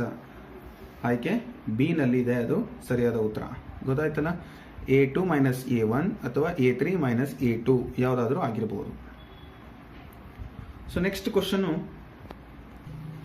ಸೊ ಅದನ್ನು ವೆಯ್ಟ್ ಇಟ್ಟಿದ್ದೆ ಅಷ್ಟೇ, ಅದು ಇರಲಿ. ಈಗ 2 5 8 ಸಮಾಂತರ ಶ್ರೇಣಿಯ 6ನೇ ಪದ ಕೇಳಿದ್ದಾರೆ. ಸೊ ಸಮಾನಾಂತರ ಶ್ರೇಣಿಯ 6ನೇ ಪದ. ಸೊ ನೀವು ಮಾಡ್ತಿರಲ್ಲ ಈ ಲೆಕ್ಕವನ್ನ, ಸೊ ನನಗಿಂತ ಮುಂಚೆ ನೀವು ಮಾಡಿ ನಂತರ ಈ ವಿಡಿಯೋವನ್ನು ನೋಡೋದ್ರಿಂದ ನಿಮಗೆ ಇನ್ನಷ್ಟು ಕಾನ್ಫಿಡೆನ್ಸ್ ಬರುತ್ತೆ. ಸೊ ಸಮಾಂತರ ಶ್ರೇಣಿಯ nನೇ ಪದವನ್ನು ಕಂಡುಹಿಡಿಯುವ ಸೂತ್ರ ಏನು ಹೇಳಿ. an is equal to a plus n minus 1 into D. a plus n minus 1 into D, a plus n minus 1 into D. ಎಷ್ಟು ಸರಿ ಹೇಳ್ಕೊಂತೀರಾ? ಸೊ ಲೆಕ್ಕ ಇಲ್ಲದೆ ಎಷ್ಟು ಸರಿ ಹೇಳ್ಕೋಬೇಕು. a ವ್ಯಾಲ್ಯೂ ಏನು, ಮೊದಲನೇದೆ 2 ಪ್ಲಸ್ n ಅಂದ್ರೆ ಗೊತ್ತಿಲ್ಲ, 6ನೇ ಪದ ಅಲ್ವಾ. ಎಸ್ ಅಂದ್ರೆ 6 ಮೈನಸ್ 1. ಡಿ ಅಂದ್ರೆ ಏನು ನೋಡಿ, ಆವಾಗಲೇ ಹೇಳಿದೆ ನಾನು. D is equal to a2 minus a1 ಅಂತ. a2 ಅಂದ್ರೆ 5 ಮೈನಸ್ 2 3 ಉತ್ತರ ಬಂತು. ಸೊ ಡಿ ಜಾಗದಲ್ಲಿ 3 ಹಾಕಿ. ಸೊ ಅಲ್ಲಿಗೆ 2 ಪ್ಲಸ್ 5 ಗುಣಿಸು 3, 5 3 15, 2 ಪ್ಲಸ್ 15 ಅಂದ್ರೆ 17 ಉತ್ತರ ಬಂತು. ಓಕೆನಾ? So this is what your answer. ಅಂದ್ರೆ 6ನೇ ಪದ ಅದು A6 ಅಂತ ಹೇಳ್ಬೋದು. ಗೊತ್ತಾಯ್ತಾ? 6ನೇ ಪದನಾದರೂ ಕೇಳಿ, ಎಷ್ಟನೇ ಪದನಾದರೂ ಕೇಳಿ. ಈಗ ಇನ್ನೊಂದು ಲೆಕ್ಕ ಇದೆ, ಇಲ್ಲಿ 8ನೇ ಪದವನ್ನು ಕಂಡುಹಿಡಿಯಿರಿ ಅಂತ ಇದೆ. ಅವರೇ ಕೊಟ್ಬಿಟ್ಟಿದ್ದಾರೆ ಸಮಾಂತರ ಶ್ರೇಣಿ ಅಂತ ಹೇಳಿ. ಸಮಾಂತರ ಶ್ರೇಣಿಯಲ್ಲಿ ನೀವು 8ನೇ ಪದವನ್ನು ಕಂಡುಹಿಡಿಬೇಕಾದ್ರೆ ಮೊದಲು ನಾನು ಆಗಲೇ ಹೇಳಿದಂಗೆ ಈ ಸೂತ್ರ ಹಾಕೊಳ್ಳಿ. AN = A + n-1 × D ಅಂತ ಹೇಳಿ. ಅದೇ ಸೂತ್ರವನ್ನು ಇಲ್ಲಿ ಬರ್ಕೊಳ್ಳಿ. A ವ್ಯಾಲ್ಯೂ 2 ಆಗುತ್ತೆ, N ವ್ಯಾಲ್ಯೂ 8 ಆಗುತ್ತೆ, D ವ್ಯಾಲ್ಯೂನ 7ರಲ್ಲಿ 2 ಕಳೀರಿ 5 ಆಗುತ್ತೆ. ಸೊ ಹಾಕಿ ಮಾಡಿ ನಿಮಗೆ ಉತ್ತರ ಎಷ್ಟು ಬರುತ್ತೆ? 37 ಬರುತ್ತೆ. ಸೊ ಹೇಗೆ ಅನ್ನೋದನ್ನ ನೀವೇ ಚೆಕ್ಔಟ್ ಮಾಡಿ. ಸೊ ಮುಂದಿನ ಲೆಕ್ಕ ಅದೇ ತರನೇ ಇದೆ. AN = 5 - 2n ಅಂತ ಇದೆ. ಆದರೆ A3 ನ ಬೆಲೆ ಏನು ಅಂತ ಇದೆ. ನೇರವಾಗಿ ಬೇಗ ಮಾಡ್ಬಿಡೋಣ. A3 = 5 × -2 of 3, that is 5 - 3 2 6 - 1. Option D ನಲ್ಲಿ ಬಂತು ಉತ್ತರ. ಸೊ ನೆಕ್ಸ್ಟ್ ಇಲ್ಲೊಂದು ಕ್ವಶನ್ ಇದೆ. 30ನೇ ಪ್ರಶ್ನೆ ನಾನು ಇವತ್ತಿನ ತರಗತಿಯಲ್ಲಿ ಮಾಡ್ತಾ ಇರ್ತಕ್ಕಂಥದ್ದು. 4 2 0 -2 4 2 0 -2 ಸಮಾಂತರ ಶ್ರೇಣಿಯ ಎನ್ನನೇ ಪದ ಅಂತ ಕೇಳಿದ್ದಾರೆ. ಸೊ ಎನ್ನನೇ ಪದವನ್ನು ಕಂಡುಹಿಡಿಯುವಂತಹ ಸೂತ್ರ ಏನು ಹೇಳಿ? A + n-1 × D ಅಂತ ಇದೆ, ಹೌದಲ್ವಾ? ಎನ್ನನೇ ಪದ ಇದು ಕಂಡುಹಿಡಿತಕ್ಕಂಥ ಸೂತ್ರ ಇದು. AN = ಇದು ಎನ್ನನೇ ಪದ. A ಅಂದ್ರೆ ಏನು? 4 ಪ್ಲಸ್ n ಅಂದ್ರೆ n ಹಾಗೆ ಇರಲಿ, -1 ಹಾಗೆ ಇರಲಿ, D ಅಂದ್ರೆ ಕಳೀರಿ ಇದರಲ್ಲಿ 2 - 4 ಅಂದ್ರೆ -2 ಬರುತ್ತೆ D value. So that is -2. ಇದನ್ನು ಸಿಂಪ್ಲಿಫೈ ಮಾಡಿ. 4 n ಅಲ್ಲಿ ಮಲ್ಟಿಪ್ಲೈ ಮಾಡಿದ್ರೆ ಇದಕ್ಕೆ ಮಲ್ಟಿಪ್ಲೈ ಮಾಡಿ -2n + 2 ಆಗುತ್ತೆ. ಅಂದ್ರೆ 4 2. ಸೊ ಈಗ ನೀವು ಸಿಂಪ್ಲಿಫೈ ಮಾಡಿದ್ರೆ 4 2 ಕೂಡಿದ್ರೆ 6 - 2n ಆಗುತ್ತೆ. ಸೊ ಇದು ಎನ್ನನೇ ಪದ ಅಂತ ಹೇಳ್ಬಿಟ್ಟು. ಸೊ ಇಲ್ಲಿಗೆ ಈ ಒಂದು ಆಪ್ಷನ್ ಬರುತ್ತೆ. ಬಟ್ ಇಲ್ಲಿ ಆಪ್ಷನ್ ಅಲ್ಲಿ ಎಲ್ಲೂ ಇಲ್ಲ, ಮಿಸ್ಟೇಕ್ ಆಗಿರಬಹುದು. ಇನ್ನೊಂದು ಆಪ್ಷನ್ ಬರಿತೀನಿ. 6 - 2n. This is your correct answer. ಒಂದ್ಸರಿ ಕ್ರಾಸ್ ಚೆಕ್ ಮಾಡೋಣ ನಮ್ಮ ಉತ್ತರ ಸರಿ ಇದೆಯಾ ಅಂತ. ಪ್ರಶ್ನೆ ಈ ತರ ಇದೆ. 2 ಸಮರೂಪ ತ್ರಿಭುಜಗಳ ಅನುರೂಪ ಬಾಹುಗಳು ಎಷ್ಟಿದಾವೆ? 4:9 ಅನುಪಾತದಲ್ಲಿವೆ. ಅವುಗಳ ವಿಸ್ತೀರ್ಣಗಳ ಅನುಪಾತವು ಅಂತ ಕೇಳಿದ್ದಾರೆ. 2 ಸಮರೂಪ ತ್ರಿಭುಜಗಳ ಅನುರೂಪ ಬಾಹುಗಳು. ಸೊ ಅನುರೂಪ ಬಾಹುಗಳ ವರ್ಗಕ್ಕೆ, ಸೊ ಇಲ್ಲಿ ಏನು ಅನುರೂಪ ಬಾಹುಗಳಿದಾವೆ ಅವುಗಳ ಒಂದು ವರ್ಗವನ್ನ ಮಾಡಿ ನಿಮಗೆ ಅದೇನಾಗಿರುತ್ತೆ, ಅವುಗಳ ವಿಸ್ತೀರ್ಣಗಳ ಅನುಪಾತ ನಿಮಗೆ ಸಿಕ್ಕತ್ತೆ. ಸೊ 4 4 16, 9 81. ಸೊ ಇದು ಅವುಗಳ ವಿಸ್ತೀರ್ಣಗಳ ಅನುಪಾತಕ್ಕೆ ಸಮನಾಗಿರುತ್ತೆ ಅಂತ ಹೇಳ್ಬೋದು. ಇದು ರಿವರ್ಸ್ ಕೂಡ ಆಗುತ್ತೆ. ವಿಸ್ತೀರ್ಣಗಳ ಅನುಪಾತ ಇದರ ಮೂಲಗಳು ಅಂದ್ರೆ ವರ್ಗಮೂಲವನ್ನು ನಾವು ಮಾಡೋದಾದ್ರೆ ಅದು ಅವುಗಳ ಅನುರೂಪ ಬಾಹುಗಳ ಅನುಪಾತಕ್ಕೆ ಸಮನಾಗಿರುತ್ತೆ ಅಂತ ಹೇಳಿ. ಸೊ ನೀವು ಇದನ್ನ ಅರ್ಥ ಮಾಡ್ಕೊಂಡಿರ್ಬೇಕು. ಇದು ಸಮರೂಪ ತ್ರಿಭುಜಗಳ ಒಂದು ಬರ್ತಕ್ಕಂಥ ಒಂದು ವಿಶೇಷತೆ. ಹಾಗಾಗಿ 1681 ಅಂತಕ್ಕಂಥದ್ದು ಆಯ್ಕೆ 3ರಲ್ಲಿದೆ. ಅದು ಅವುಗಳ ವಿಸ್ತೀರ್ಣಗಳ ಅನುಪಾತ ಅಂತ ಹೇಳಿ ಈಸಿಯಾಗಿ ಹೇಳ್ಬೋದು. ಸೊ ಮತ್ತೊಂದು ಪ್ರಶ್ನೆ ಇದೆ. ಈ ತರ ಚಿತ್ರ ಕೊಟ್ಟಿದ್ದಾರೆ. ಇಲ್ಲೊಂದು DE = AC. ಈ DE ಅಂತಕ್ಕಂಥದ್ದು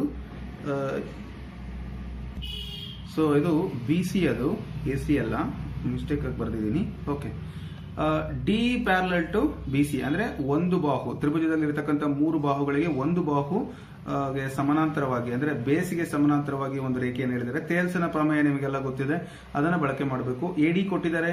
AD 1 centimetre, AD 1 centimetre, DB 2 centimetre, ಇನ್ನು AE ಬಂದು 3 ಸೆಂಟಿಮೀಟರ್. ಹಾಗಾದ್ರೆ EC ಎಷ್ಟು ಅಂತ ಕೇಳಿದ್ದಾರೆ, ಇದನ್ನು ಕೇಳಿದ್ದಾರೆ. ಸೊ ನಮಗೆ ಈಗ ಆಲ್ರೆಡಿ ಗೊತ್ತಿರೋದ್ರಿಂದ ಅನುಪಾತ ಬರ್ಕೊಳ್ಳೋಣ. AD/DB = AE/EC ಆಗತ್ತೆ. AD ಎಷ್ಟು? 1, ಇದು 2 = AE ಅಂದ್ರೆ 3/EC. ಸೊ ಕ್ರಾಸ್ ಮಲ್ಟಿಪ್ಲೈ ಮಾಡಿ 2 3 6. ಸೊ EC = 6 ಸೆಂಟಿಮೀಟರ್ ಬರುತ್ತೆ. ಗೊತ್ತಾಯ್ತಲ್ಲ ಹೇಗೆ ಅಂತ ಹೇಳ್ಬಿಟ್ಟು. ತುಂಬಾ ಸಿಂಪಲ್. ಆಪ್ಷನ್ ಡಿ ನಲ್ಲಿ ಆ ಉತ್ತರ ಇದೆ. ಹಾಗಾಗಿ ಆಪ್ಷನ್ ಡಿ ಇದಕ್ಕೆ ನೇರವಾದ ಸರಿಯಾದ ಉತ್ತರ ಆಗುತ್ತೆ. ಹಾಗೆ ಮುಂದಿನ ಲೆಕ್ಕವನ್ನು ನೋಡಿ. ಈ ಕೆಳಗಿನವುಗಳಲ್ಲಿ ಪೈಥಾಗೋರಿಯ ತ್ರಿವಳಿಗಳು ಯಾವುವು ಅಂತ ಕೇಳಿದ್ದಾರೆ. ಸೊ 3 6 5, 5 12 13. ಸೊ 3 6 5 ಟ್ರೈ ಮಾಡಿ. ಅದರಲ್ಲಿ 2 ಚಿಕ್ಕವನ್ನ ನೀವೇನ್ ಮಾಡಬೇಕು, ಮೊದಲು ಬರ್ಕೊಳ್ಬೇಕು. 3² + 5² = 6². 3 3 9, 5 5 25. ಸೊ 6 6 36. ಸೊ ಇದು ಈ ರೀತಿ ಬರ್ಕೊಂಡಾದ್ಮೇಲೆ ನೀವು ಸೊ ಇದನ್ನು ಆ್ಯಡ್ ಮಾಡಿದರೆ 34 is not equal to 36. So ಹಾಗಾಗಿ ಈ ಉತ್ತರ ಬರಲ್ಲ. ಸೊ ಇನ್ನೊಂದು ನೋಡಿ, 5 square plus 12 square is equal to 13 square. 5 25, 12 144, 13 169. So add ಮಾಡಿ ಈ ಕಡೆ 4 5 4 9, 4 2 6 1 is equal to 169. So 169 equal to 169. ಹಾಗಾದ್ರೆ ಇದು ಪೈಥಾಗೋರಸ್ನ ತ್ರಿವಳಿಗಳ ಒಂದು ಸೂತ್ರವನ್ನ ಏನ್ ಮಾಡ್ತಾ ಇದೆ, ಸ್ಯಾಟಿಸ್ಫೈ ಮಾಡ್ತಾ ಇದೆ. ಸೊ ಆಪ್ಷನ್ ಬಿ ಇದಕ್ಕೆ ಸರಿಯಾದ ಉತ್ತರ ಆಗುತ್ತೆ. ಸೊ ತ್ರಿವಳಿಗಳನ್ನ ಹೇಗೆ ಕಂಡುಹಿಡಿಯೋದು ಅಂತ ಗೊತ್ತಾಯ್ತಲ್ಲ. 2 ದೊಡ್ಡದಿರೋದನ್ನ ನೀವು ವಿಕರಣ ಅಂತ ತಿಳ್ಕೋಬೇಕು. 2 ಚಿಕ್ಕವನ್ನ ನೀವು ಅವುಗಳ ವರ್ಗಗಳ ಮೊತ್ತವು ಆ ಒಂದು ವಿಕರಣದ ಮೊತ್ತಕ್ಕೆ ಸಮನಾಗಿರ್ಬೇಕು. ಇನ್ನೆರಡು ನಾವು ಕಂಡುಹಿಡಿಯುವಂತ ಅವಶ್ಯಕತೆ ಇಲ್ಲ, ಯಾಕೆಂದ್ರೆ ನಮಗೆ ಉತ್ತರ ಆಲ್ರೆಡಿ ಸಿಕ್ಕಿದೆ. ಸೊ ಮುಂದಿನ ಪ್ರಶ್ನೆ ನೋಡೋಣ. ಪ್ರಶ್ನೆ ಈ ತರ ಇದೆ, ಒಂದು ಲಂಬಕೋನ ತ್ರಿಭುಜ ಎ ಬಿ ಸಿ ಯಲ್ಲಿ ಸಿ ಕೋನ 90 ಡಿಗ್ರಿ ಕೊಟ್ಟಿದ್ದಾರೆ. ಈ ತ್ರಿಭುಜವನ್ನು ನೋಡಿ, ಸಿ ಕೋನ 90 ಡಿಗ್ರಿ ಕೊಟ್ಟಿದ್ದಾರೆ, ಎ ಬಿ 5 ಸೆಂಟಿಮೀಟರ್ ಕೊಟ್ಟಿದ್ದಾರೆ. ಓಕೆ, ಇದೇ ವಿಕರಣ ಅಂದ್ರೆ ಲಂಬಕೋನಕ್ಕೆ ಅಭಿಮುಖವಾಗಿರ್ತಕ್ಕಂಥದ್ದು. ಹಾಗೆ ಎ ಸಿ 4 ಸೆಂಟಿಮೀಟರ್ ಕೊಟ್ಟಿದ್ದಾರೆ. ಬಿ ಸಿ ಯ ಅಳತೆ ಕೇಳಿದ್ದಾರೆ, ಅಥವಾ ಸಿ ಬಿ ಅಥವಾ ಬಿ ಸಿ ಯಾವುದಾದ್ರೂ ಒಂದು. ಸೊ ನೀವು ಪೈಥಾಗೋರಸ್ನ ಥಿಯರಂ ಪ್ರಕಾರ ವಿಕರಣದ ಮೇಲಿನ ವರ್ಗವು ಉಳಿದೆರಡು ಬಾಹುಗಳ ವರ್ಗಗಳ ಮೊತ್ತಕ್ಕೆ ಸಮನಾಗಿರುತ್ತದೆ. So A B square is equal to A C square plus B C square. A B square ಅಂದ್ರೆ 5 square is equal to A C square ಅಂದ್ರೆ 4 square plus A B square, 4 square plus ಇದು ಕಂಡುಹಿಡಿಬೇಕು, B C square ಹಾಗೆ ಬರ್ಕೊಳ್ಳಿ. ನಮಗೆ B C square ಬೇಕು is equal to 25 ಆಗುತ್ತೆ. 5 5 25. ಇದು ಈ ಕಡೆ ಬಂದ್ರೆ ಮೈನಸ್ ಆಗುತ್ತೆ, 4 4 16 ಅಂದ್ರೆ 9 ಆಗುತ್ತೆ. ನಮಗೆ ಬಿ ಸಿ ಸ್ಕ್ವೇರ್ ಬೇಡ, ಬಿ ಸಿ ಬೇಕು. B C square is equal to 3 square ಅಂತ ಬರೀಬಹುದು. ಸ್ಕ್ವೇರ್ಗೂ ಇದಕ್ಕೂ ಕ್ಯಾನ್ಸಲ್ ಆದ್ರೆ 3 ಸೆಂಟಿಮೀಟರ್ ಉತ್ತರ ಬರುತ್ತೆ. ಸೊ ಈ 3 ಸೆಂಟಿಮೀಟರ್ ಅಂತಕ್ಕಂಥದ್ದು ಆಪ್ಷನ್ ಬಿ ನಲ್ಲಿ ನಾವು ನೋಡಬಹುದು. ಸೊ ಈ ತರಹದ ಲೆಕ್ಕಗಳನ್ನು ನಿಮಗೆ ಪರೀಕ್ಷೆಯಲ್ಲಿ ಕೇಳಬಹುದು. ಪತ್ರಿಕೆ 1 ಅವರಿಗೆ ಬಹಳಷ್ಟು ಸೂಕ್ತವಾಗಿ ಇದು ಅರ್ಥ ಆಗಬೇಕು. ಇದನ್ನು ನಾವು ಬೇರೆ ಮೆಥಡ್ ಅಲ್ಲಿ ಕೂಡ ಈ ಲೆಕ್ಕವನ್ನ ಇದೇ ತರ ಕೊಡೋದಿಲ್ಲ. ಬೇರೆ ಯಾವ್ದಾದ್ರು ಒಂದು ಕಂಬ, ಅದಕ್ಕೆ ಒಂದು ಏಣಿ ಹಾಕಿರ್ತಾರೆ. ಸೊ ಇಲ್ಲಿಂದ ಇಲ್ಲಿವರೆಗೂ ಎಷ್ಟು ದೂರ ಇದೆ ಅಂತ ಕೇಳ್ಬಿಡ್ತಾರೆ ಪ್ರಶ್ನೆನ. ಸೊ ಮತ್ತೊಮ್ಮೆ ಪ್ರಶ್ನೆ ನಿಮಗೆ ಕ್ಲಿಯರ್ ಆಗಿ ಅರ್ಥ ಮಾಡಿಸ್ತೀನಿ. ಒಂದು ಗೋಡೆ ಇದೆ, ಗೋಡೆ ಎತ್ತರ 4 ಸೆಂಟಿಮೀಟರ್ ಅಥವಾ 4 ಅಡಿ ಇದೆ. ಸೊ ಅದಕ್ಕೆ ಒಂದು ಏಣಿಯನ್ನ ಹಾಕಲಾಗಿದೆ, 5 ಅಡಿ ಎತ್ತರದ ಒಂದು ಏಣಿಯನ್ನ ತುದಿಯವರೆಗೆ ಹಾಕಲಾಗಿದೆ. ಹಾಗಾದ್ರೆ ಗೋಡೆಯ ಪಾದದಿಂದ ಈ ಒಂದು ಏಣಿಯ ಕೆಳ ತುದಿಗೆ ಇರುವಂತ ದೂರ ಎಷ್ಟು ಅಂತ ಕೇಳ್ತಾರೆ. ಸೊ ಅವಾಗ ನೀವೇನ್ ಮಾಡಬೇಕು, ಪ್ರಶ್ನೆ ಈಸಿ ಅಲ್ವಾ, ಅದನ್ನ ಪೈಥಾಗೋರಸ್ನ ಥಿಯರಂ ಅಂತ ತಿಳ್ಕೊಂಡು ಮಾಡಬೇಕಾಗತ್ತೆ. ಸೊ ನೀವು ಇದನ್ನ ಈಸಿಯಾಗಿ ಕಂಡುಹಿಡಿಬೇಕಾಗತ್ತೆ. ಸೊ ಅದೇ ತರ ಮುಂದಿನ ಪ್ರಶ್ನೆಗೆ ಬರ್ತೀನಿ. ಪ್ರಶ್ನೆ ಈ ತರ ಇದೆ. ಅವಾಗಲೇ ನಿಮಗೆ ಮೊದಲನೇ ಪ್ರಶ್ನೆ ಏನ್ ತೋರಿಸಿದ್ದೆ ಅದೇ ತರದ ಪ್ರಶ್ನೆ ಇದು, ಅದರ ರಿವರ್ಸ್. 2 ಸಮರೂಪ ತ್ರಿಭುಜಗಳ ವಿಸ್ತೀರ್ಣಗಳು 81:16. ಅವುಗಳ ಅನುರೂಪ ಬಾಹುಗಳ ವರ್ಗಗಳ ಅನುಪಾತ ಯಾವುದು ಅಂತ. ಸೊ ಇವನ್ನ ಬರ್ಕೊಳ್ಳಿ. ರಿವರ್ಸ್ ನಾನು ಆಗಲೇ ಹೇಳಿದೆ, 81 ಅಂದ್ರೆ 9 81, 4 4 16. ಸೊ ಇದು ಅವುಗಳ ಅನುರೂಪ ಬಾಹುಗಳ ಒಂದು ಅನುಪಾತ ಆಗಿರುತ್ತೆ, 9:4.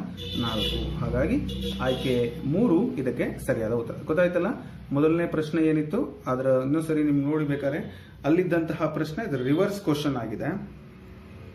2 ಸಮರೂಪ ತ್ರಿಭುಜಗಳ ಅನುರೂಪ ಬಾಹುಗಳು 4:9 ಅನುಪಾತದಲ್ಲಿವೆ. ಅವುಗಳ ವಿಸ್ತೀರ್ಣಗಳ ಅನುಪಾತ ಕೇಳಿದರೆ, ಸೊ ಅವುಗಳನ್ನ ನೀವು ವರ್ಗ ಮಾಡಿದ್ರೆ ವಿಸ್ತೀರ್ಣಗಳ ಅನುಪಾತ ಸಿಗುತ್ತೆ. ಅದನ್ನ ವರ್ಗಮೂಲ ಮಾಡಿದ್ರೆ ಅವುಗಳ ಬಾಹುಗಳ ಅನುಪಾತ ನಿಮಗೆ ಸಿಕ್ಕತ್ತೆ. ಸೊ ಮುಂದಿನ ಪ್ರಶ್ನೆ, ಒಂದು ಲಂಬಕೋನ ತ್ರಿಭುಜ ಎ ಬಿ ಸಿ ಯಲ್ಲಿ A B is equal to 10 centimetre, B C is equal to 8 centimetre, A C is equal to 6 centimetre ಆದಾಗ ಲಂಬಕೋನವಿರುವ ಶೃಂಗ ಯಾವುದು ಅಂತ ಕೇಳಿದ್ದಾರೆ. ಸೊ ನೀವೊಂದು ಲಂಬಕೋನ ತ್ರಿಭುಜವನ್ನ ಹಾಕೊಳ್ಳಿ,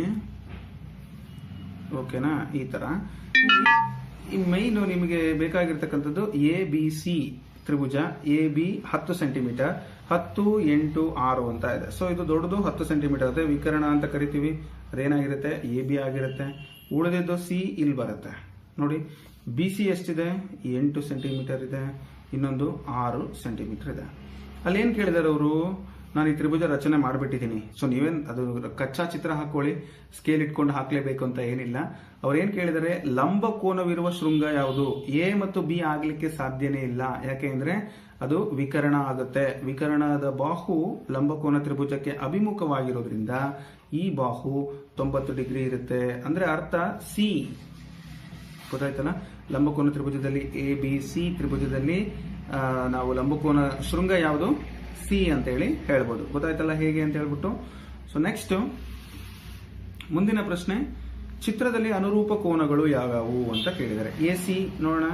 ಈಗ ಬಂದ್ರೆ ನೋಡಿ ಇದು ಮತ್ತೆ ಇದು. ಸೊ ಡಿ ಬರಬೇಕು, AD ಬರಬೇಕು. AC ಅಂತ ಇದೆ, ಬರಲ್ಲ. ಸೊ AB ಅಂತ ಇದೆ, AB ಪಕ್ಕ ಇರೋ ಅನುರೂಪ ಕೋನಗಳಾಗಲಿಕ್ಕೆ ಸಾಧ್ಯನೇ ಇಲ್ಲ. D ಮತ್ತೆ DB ಇವು ಕೂಡ ಆಗಲ್ಲ.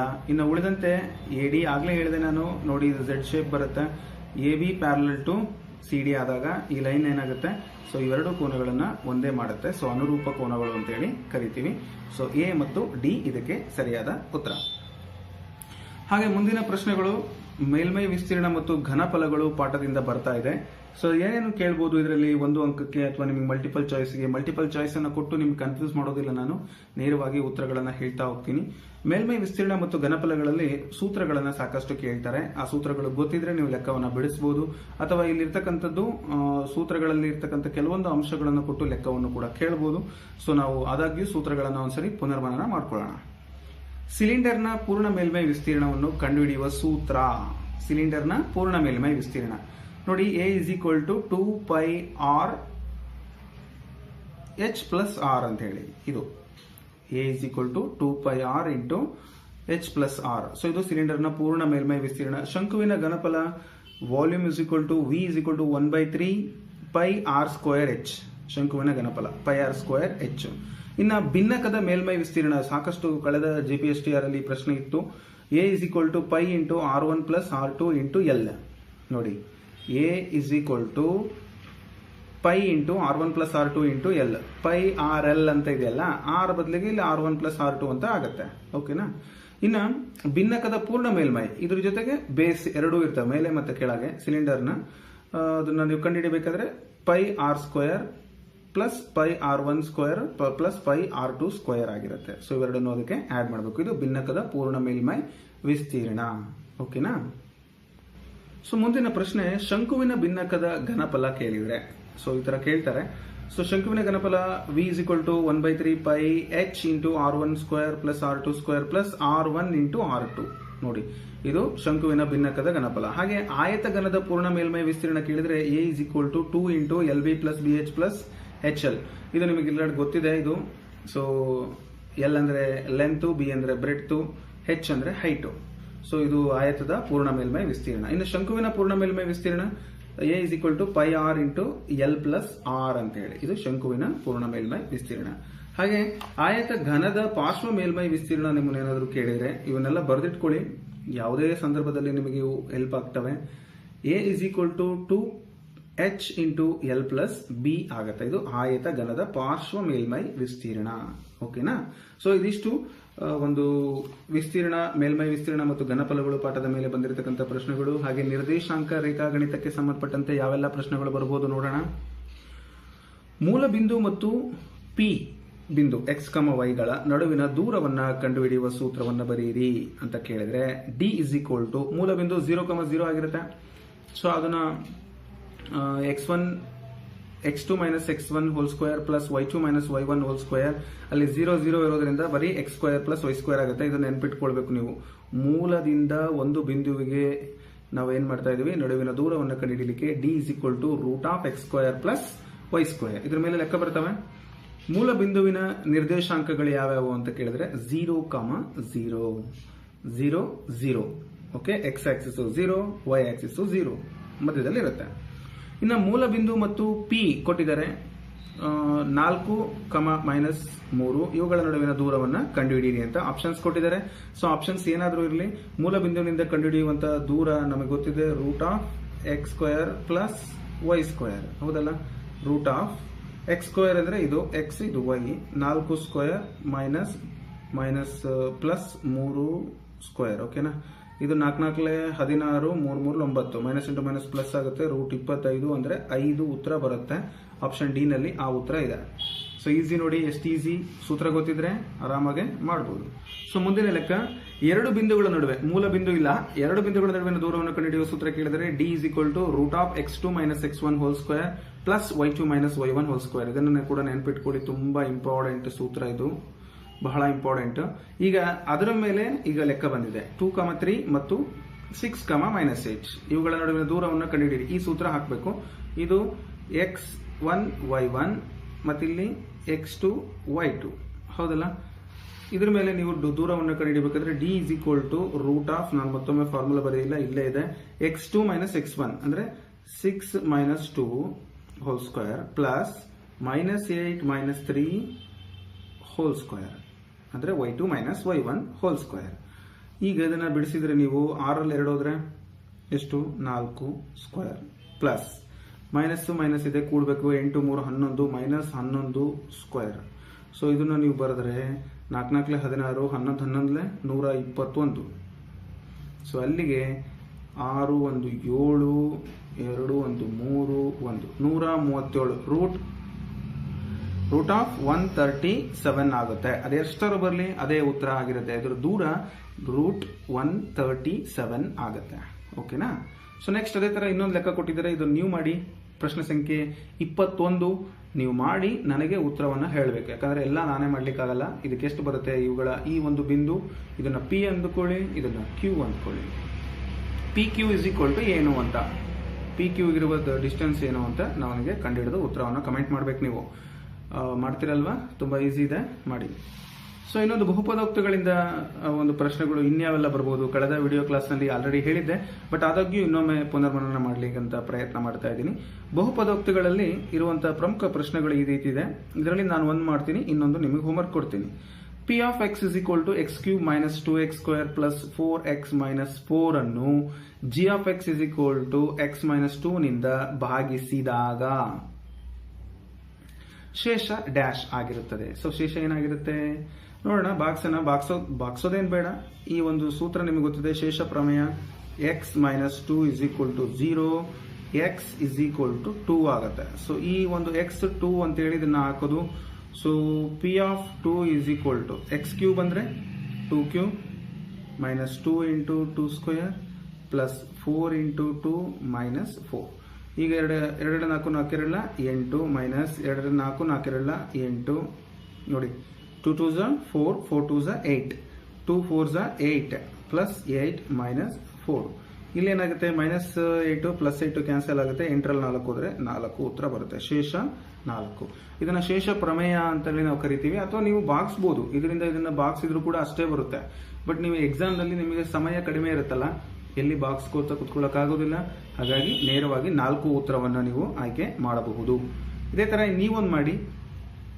ಮೊದಲು ಏನ್ ಮಾಡಬೇಕು, g of x is equal to 0 ಅಂತ ಬರ್ಕೊಂಡು ಅದನ್ನ ನೀವು x ವ್ಯಾಲ್ಯೂ ಕಂಡುಹಿಡ್ಕೊಂಡು ಇದಕ್ಕೆ ಸಬ್ಸ್ಟಿಟ್ಯೂಟ್ ಮಾಡಬೇಕು. ಸೊ ಆಗ ನಿಮ್ಗೆ ಉತ್ತರ ಸಿಕ್ಕತ್ತೆ.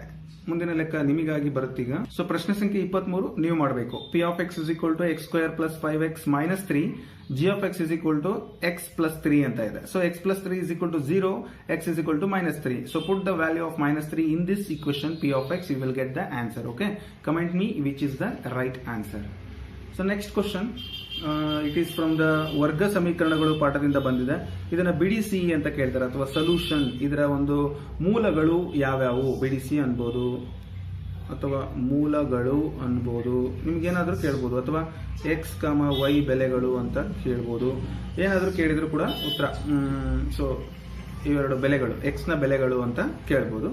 ಸೊ ನೋಡೋಣ ಯಾವ ರೀತಿ ಬೇಕಾದ್ರೂ ಬಿಡಿಸಬಹುದು. ನಾನೀಗ ಏನ್ ಮಾಡ್ತೀನಿ ಅಂದ್ರೆ ಸೂತ್ರದ ಸಹಾಯದಿಂದ ಬಿಡಿಸ್ತಾ ಇದ್ದೀನಿ. ಅಥವಾ ನೀವು 4 1 4 4ರಲ್ಲಿ 1 ಹೋದ್ರೆ 3 ಆ ಮೆಥಡ್ ಆಲ್ರೆಡಿ ತೋರಿಸಿರೋದ್ರಿಂದ ನಾನು ಸೂತ್ರದ ಸಹಾಯದಿಂದ ತೋರಿಸ್ತಿದ್ದೀನಿ. So x is equal to -b plus or minus root of b square minus 4ac divided by 2a ಅಂತ. ಸೊ -b ಅಂದ್ರೆ ಫಸ್ಟ್ a ವ್ಯಾಲ್ಯೂ ಏನೂ ಇಲ್ಲ, ಅದನ್ನ ಇಲ್ಲಿ ಬರ್ಕೊಳ್ತೀನಿ. ax² plus bx plus c is equal to 0. ಅಲ್ಲಿ ಕೊಟ್ಟಿರೋದು x² minus 3x minus 4 is equal to 0, a is equal to 1, b is equal to -3, c is equal to -4. So ಈ ಸೂತ್ರಕ್ಕೆ apply ಮಾಡಿ. -b ಅಂದ್ರೆ -3, ಅದಕ್ಕೊಂದು ಮೈನಸ್ ಇದೆ, plus or minus root of b² ಅಂದ್ರೆ -3 square. Clear ಕಾಣಿಸ್ತಿದೆಯಲ್ಲ? -4, a ಅಂದ್ರೆ 1, c ಅಂದ್ರೆ -4 divide by 2 into 1, 2a ಅಂದ್ರೆ 2, minus into minus plus 3 plus or minus root 3 3 9, 4 minus into minus plus 4 4 16 divided by 2 1 2. So ಇದನ್ನ 3 plus or minus root of 25 ಆಗುತ್ತೆ divided by 2. ಒಂದ್ಸರಿ plus ಬರೀರಿ, ಒಂದ್ಸರಿ minus ಬರೀರಿ. ಇದ್ರ ವ್ಯಾಲ್ಯೂ 5 ಆಗುತ್ತೆ. ಅಂದ್ರೆ 5 25 ಅಲ್ವಾ. ಸೊ 3 ಪ್ಲಸ್ 5 ಬೈ 2, ಇನ್ನೊಂದು 3 ಮೈನಸ್ 5 ಬೈ 2 ಆಗುತ್ತೆ. ಸೊ ಇದು 5 3 8, 8 ಬೈ 2 ಅಂದ್ರೆ ಎಷ್ಟಾಗುತ್ತೆ? 4 ಉತ್ತರ ಬರುತ್ತೆ. ಇನ್ನೊಂದು 5ರಲ್ಲಿ 3 ಕಳೆದ್ರೆ ಎಷ್ಟಾಗುತ್ತೆ? 2 ಮೈನಸ್ 2 ಬೈ 2, 2 ಅಂದ್ರೆ ಮೈನಸ್ 1 ಆಗುತ್ತೆ.